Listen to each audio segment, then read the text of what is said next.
Hello. तो आज का हमारा टॉपिक है constipation. Constipation, drug for constipation. Constipation क्या होता है? As these are those drug which are used in the treatment for constipation. ऐसा ड्रग या मॉलिक्यूल या सब्सटेंस जो कंस्टिपेशन के ट्रीटमेंट के लिए यूज होता हो उसको हम ड्रग फॉर कंस्टिपेशन बोलते हैं। ठीक है। तो असल में कॉन्स्टिपेशन होता क्या है? कॉन्स्टिपेशन को हम हिंदी में यदि बोले तो कब्ज भी बोलते हैं। ठीक है। तो इसमें क्या होता है, जो लार्वा इंटेस्टाइन होता है ना, तो उसका जो डिस्केंडिंग कॉलोन होता है, इसमें स्टूल मैंने या फेसेस जो होता है इसका ड्राई ड्राई हो जाता है, हार्ड हो जाता है। और ज़्यादातर चांसेस में हो जाता है कि जो इसका वाल्व होता है, जो इसका सेल होता है, कोलोन का जो पार्ट होता है इंटेस्टाइन का, लार्वा इंटेस्टाइन, उससे कभी कभार जो स्टूल होता है वो इससे चिपक भी जाता है, ड्राई हो गया है, हार्ड हो जाता है, ताकि पानी तो एब्जॉर्प्शन हो नहीं रहा है, क्योंकि पानी की कमी की वजह से ये हार्ड हो जाता है, ड्राई हो जाता है। ठीक। तो इसमें कभी कभार चिपक जाता है, तो इससे क्या होता है, इसमें मतलब छीनने का चांसेस रहता है ये वाल्व, और कभी कभार ब्लड भी आने लगता है। ठीक है। तो यदि इसका पता कैसे चलेगा कि यदि हमको कॉन्स्टिपेशन है कि क्या है? यदि आपको यदि एक हफ्ता या फिर 15 दिन ऐसे में यदि 3 से 4 बार यदि आप वॉशरूम नहीं जाते हो, अच्छे से आपका स्टूल पास नहीं होता, तो आप समझ सकते हैं कि आपको कॉन्स्टिपेशन है। लेकिन ज़्यादातर ये ओल्ड एज में होता है। ओल्ड एज मतलब जैसे कि 40 ईयर के बाद या फिर 50 ईयर के बाद ये ज़्यादा देखने को मिलता है। ठीक है। तो इसमें ज़्यादा से ज़्यादा पानी पिए, क्योंकि आजकल जो बुढ़ापे हो जाते हैं, फिर 40 ईयर 50 ईयर, उसके बाद जॉइंट में पेन होने लगते हैं, जिसकी वजह से ज़्यादातर बुजुर्ग लोग क्या करते हैं, बैठे रहते हैं। उसके बाद पानी ज़्यादा पीते नहीं है, क्योंकि उठना पड़ेगा, फिर पानी पीना पड़ेगा, फिर आना पड़ेगा, ऐसे करके। तो उसमें क्या है, उसको और पानी की कमी होता जाता है, और फिर वो पानी पीते नहीं हैं, और कॉन्स्टिपेशन फिर हो जाता है। ठीक है। तो इसके हम डेफिनेशन तो देख लिए। ठीक। इसका कॉजेज़ की बात करें कि होता क्यों है। ठीक। तो बेसिकली यही होता है कि एक्सरसाइज अच्छा से ना करना, और मेन इसका होता है कि फाइबर जो सैलेड से लेते हैं, जैसे कि सुबह टाइम सैलेड्स खाना चाहिए। ठीक है।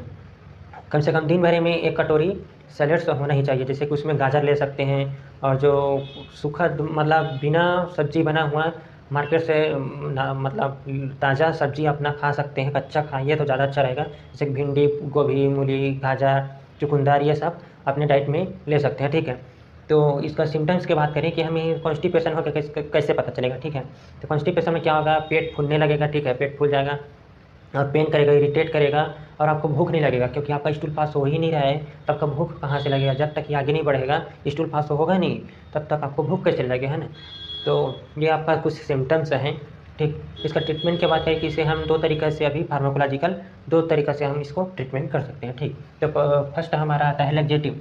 लैक्सेटिव क्या होता है? माइल्ड होता है, मतलब ये मतलब लोअर कंडीशन में दे सकते हैं। मतलब जैसे कि शुरुआती तौर पर आपको कॉन्स्टिपेशन कब्ज हो रहा है, तो शुरुआती में आपको कम है, तो आपको लैक्सेटिव का ड्रग उपयोग कर सकते हैं। ठीक है। सेकंड में आता है हमारा परगेटिव।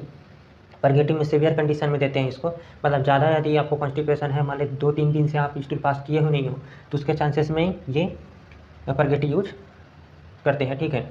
तो हम फर्स्ट देखते हैं लैक्सेटिव। इसमें फर्स्ट आता है बल्क फॉर्मिंग। बल्क फॉर्मिंग मतलब ऐसा ड्रग जो कि बल्क मतलब पाउडर समझ सकते हैं। हम इसमें पाउडर ड्रग लेंगे, जैसे कि वीट, जैसे कि गेहूँ का पाउडर हो गया। ठीक है। जो मार्केट में मिलता है, ठीक है, स्पेगुलम मिलता है, मिथाइल सेलुलोज होता है। ये बेसिकली करता है क्या है, जब पाउडर लेंगे तो वो वाटर को ऑब्जर्व करेगा, उसके साथ 2-3 गिलास पानी पियो।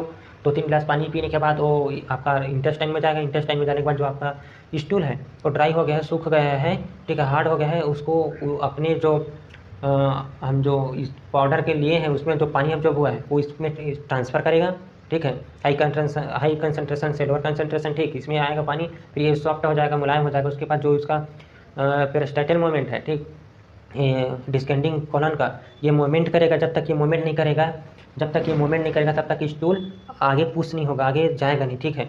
तो ये मूवमेंट भी करेगा यदि इसमें पानी जाएगा तो, और ये मॉइस्ट जो होगा, वेटिंग एजेंट होगा, उसके बाद ये सॉफ्ट हो जाएगा, फिर आगे मतलब ये स्टूल पास होगा। ठीक है।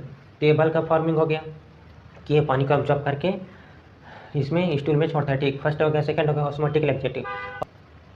ऑस्मोटिक लैक्सेटिव क्या करते हैं, जो लैक्टिव लैक्सेटिव का एग्जांपल है, ये जो इसमें पानी का एब्जॉर्प्शन कराता है। ठीक है। जो इसमें सूख गया है, इसको पानी के लुब्रिकेंट प्रोवाइड करता है। ठीक है। उसके बाद हमारा थर्ड आता है लुब्रिकेंट लैक्सेटिव। लुब्रिकेंट लैक्सेटिव मतलब लिक्विड पैराफिन, ये लुब्रिकेंट प्रोवाइड करेगा। जैसे कि इसके जगह पे हम यदि केला भी खा सकते हैं, क्योंकि केला थोड़ा लुब्रिकेंट होता है। ठीक है। तो लुब्रिकेंट के लिए हम जैसे कि लिक्विड पैराफिन, ठीक, लिक्विड पैराफिन ले सकते हैं इसकी जगह पर।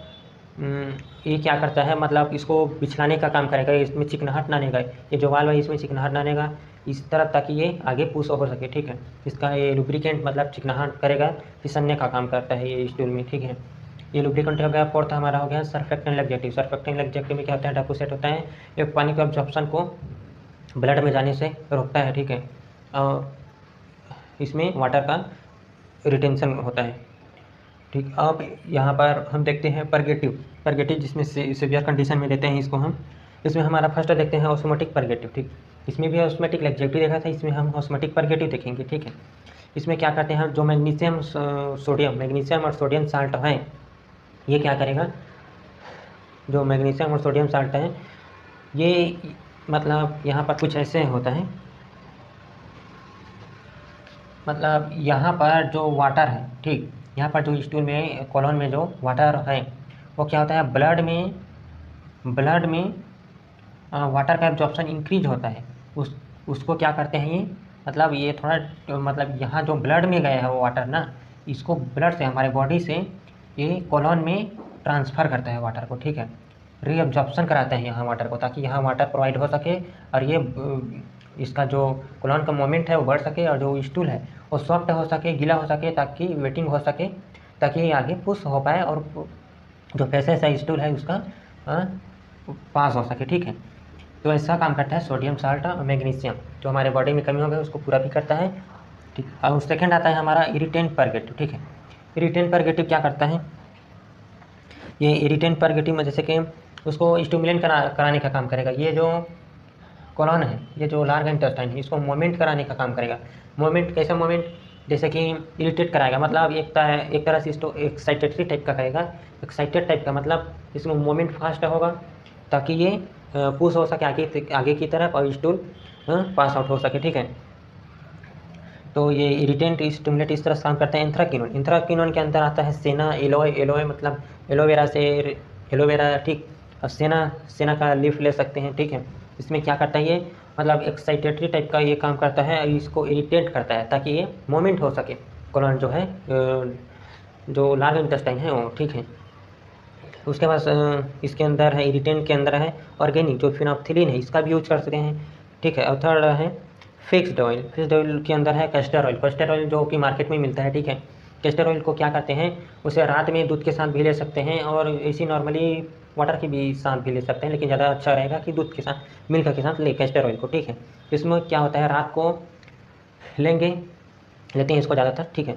कैस्टर ऑयल को ये क्या करता है, इसमें जो ब्लड में वाटर का एब्जॉर्प्शन हुआ है, ठीक है, हमारे बॉडी से रीअब्जॉर्प्शन कराता है हमारे यहाँ कॉलोन में, स्टूल में क्या करते हैं, यहाँ पर कॉलोन में पानी एब्जॉर्प्शन कराता है कैस्टर ऑयल, ठीक है। और ये इसको लुब्रिकेंट भी कराता है कैस्टर ऑयल, ताकि ये जो स्टूल है, फेसेस है, ये आगे की तरफ पुश हो सके, पास आउट हो सके, ठीक है।